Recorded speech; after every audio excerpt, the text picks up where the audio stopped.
Hello' everyone. চ' এতিয়া অলপমান আজৰি টাইম পালোঁ, গতিকে মোৰ তাতে আছিলে এইটো হয় আপোনাৰ যোনটো শ্বাৰ্ট বনায় পেণ্ট বনায়, পেণ্টৰ কাপোৰ একেবাৰে ডাঠ। আৰু মোৰ তাতে এনেকুৱা ধৰি লওক কাটিং, যিহেতু মই অলপ চিলাই কৰোঁ, গতিকে কিছুমান টুকুৰা টুকুৰা কাপোৰ মোৰ তাতে আছিলে। চ' মই ভাবিছোঁ এখন মেট বনাওঁ। চ' মই এটা ভিডিঅ'ত দেখিছিলোঁ, আজিৰ পৰা চাগে এবছৰমান আগত দেখিছিলোঁ, আৰু মই বেলেগৰ ঘৰতো দেখিছিলোঁ এনেকুৱা মেট, যিটো তলত পাৰি দিয়ে আৰু কিছুমানে চাগে সজাই থৈ দিয়ে।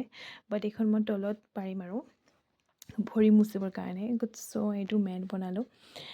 চ' এইটো কেনেকৈ লাগিছে, এইটো ট্ৰেংগল শ্বেপ দিছোঁ। ফাৰ্ষ্টতে চাৰ্কেল কৰিছোঁ, চাৰ্কেলটো কাটি পেলাই এনেধৰণে ট্ৰেংগল শ্বেপ দিছোঁ।